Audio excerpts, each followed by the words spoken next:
And he did talk tonight about returning the money to the people when it comes to health insurance. But I'll get to Mary Bruce, our chief White House correspondent, for more on this. If there's any kind of proposal that's been issued by the White House to explain what this means, because in the meantime, for millions, premiums are going up. He also talked about prices in this country. You know, any president and presidents before him have dealt with affordability. President Biden did. Prices were high under the Biden administration and some of the previous administrations as well. And you can make the case that prices are going down, but people look at the prices at the grocery store on certain items and they know what they're paying for them. So it becomes a bit of a challenge for really any administration when it comes to affordability. It certainly does, David, and the president just there said that prices are coming down and fast, but the latest government data actually shows that consumer prices are up 3% compared to a year ago, and that trend isn't going in the right direction. That same data showing that prices have been ticking up for the past 5 months. Now, the president is right. Gas prices are down, but Americans are paying more for groceries. They are feeling that when they go to the grocery store. According to the Bureau of Labor Statistics, the prices of groceries is up from a year ago, including on products impacted by Trump tariffs. Coffee up 41%, sirloin steak up 20%, frozen orange juice up 12%. Utilities also up, the cost of housing. The typical household, David, is now spending $208 extra per month compared to the same time last year because of inflation. That's according to Moody's Analytics. And look, the president is trying to paint a rosy picture here. He is pitching the fact that his policies are working, but he also knows that Americans simply are not feeling that. And that is the huge challenge for this administration and Republicans heading into the midterms, David. Making the case, of course, stay the course. He believes his policies are working, and you heard him talk about the year ahead, talking about what's coming to America when it comes to the Olympics and other events that he says he helped bring to America, and said an economic boom is on the way. Okay, guys, welcome to the video. This is Justin Paul.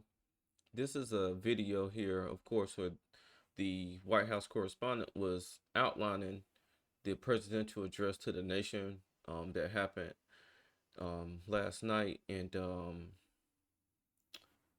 you know, as they were saying, consumer prices, you know, they're still high. They're coming down, but, you know, they're still pretty high. And they was just basically, you know, talking about how the president was addressing like healthcare costs. And he, you know, I listened to a little bit of the address, and he was outlining how, you know, our borders were, you know, open, and how previous presidents were saying that you have to have congressional approval in order to close the borders, and, you know, just different things like that. I do feel like everything that the president ran on is stuff that he's actually doing and implementing. You know, with a few exceptions, like he wasn't able to stop the war in Ukraine, in Russia. He wasn't able to do that day one, and you know, it's just you know, just a few things that, you know, he was running on. And but everything else, as far as closing our borders and trying to get, you know, people who, you know, the thousands and millions of people who are actually here illegally, trying to, you know, round them up and get them out of the country. You know, and he's been tackling the economy, but it's just not easy to turn the economy around in 12 months. You know, if anybody was expecting that to happen, then they had unrealistic expectations from the you know, from the start. So we'll see. You know, this is just the first year of this presidency. We'll see what the remaining 3 years will be like, and even after, you know, he leaves office, because I really don't feel like you start to feel the effects of, you know, the previous president until after they leave office. And, you know, whatever remains of the presidency is what you actually are living through, especially for like the first 1 or 2 years of the next president. You know, I've never seen any president turn things around in 12 months. So, you know, and I've been living through several different presidents now, both Democratic and Republican, and I've never seen them turn around an economy in 1 year, their first year in office, or anything like that. And it just takes time, you know, because this is, you know, you got to think, you know, this isn't just a company. Well, you know, it's ran like a company. So ran like a business, but it's just not a little company. This is an entire nation, and it's 50 states, 50 plus states, and it's just a lot of moving and intricate parts that comes along with it. And everyone is not going to be on the same page as you, and everyone's not running on your agenda, or easily going to allow you to get your agenda across. So it's a pretty tough job trying to be a president. You have advisors, and again, anything that you try to implement, it has to get a vote through Congress. So it's definitely not an easy job, but I do feel like this is one of the most transparent presidents that we've had, whether you like him or you don't. He's very transparent, and everything that I feel like he ran on is things that he's trying to do. And of course, like I said, this is just the first 12 months of this president, so he's going to keep trying to implement things and keep trying to make America safer, and because it's just a lot going on in America.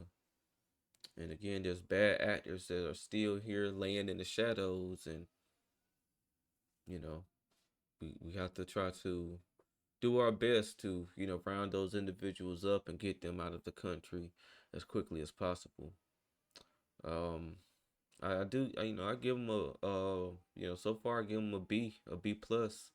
I feel like he's doing everything he, was saying on his campaign rallies, and on his campaign run. I feel like he's doing that, and what we really need to be doing as people is, you know, going and getting our funds up.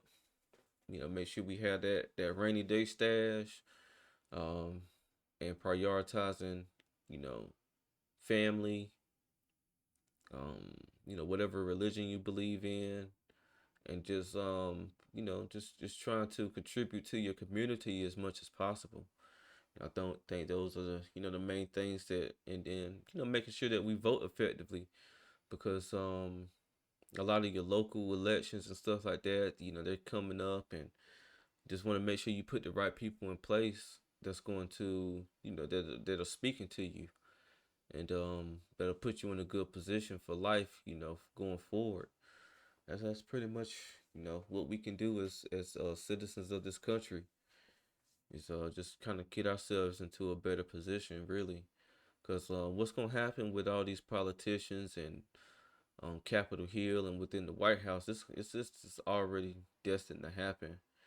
And a lot of times, they say they speak for us, but at the end of the day, they want to get their agenda across. They want to, implement the things that they feel, that they truly believe in.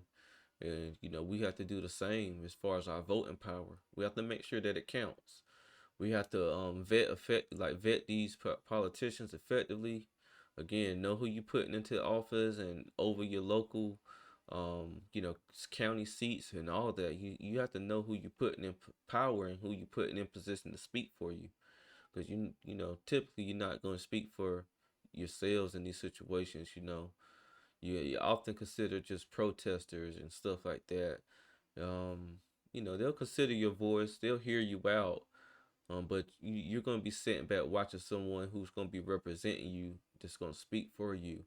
So again, make sure you put the right people into positions, that are going to be speaking up for you when they have these hearings and they have these votes and stuff like that, just to make sure that what you truly believe in is actually going to happen. And it's not necessarily, a lot of times, for yourself. You got to think about your loved ones, the next generations that's going to come after you, and how they're going to be affected by the people and the policies that we put in place right now. I'm gonna go ahead and close out. If you like this video, make sure you like, comment, and subscribe to my channel. This is Justin Paul. Peace.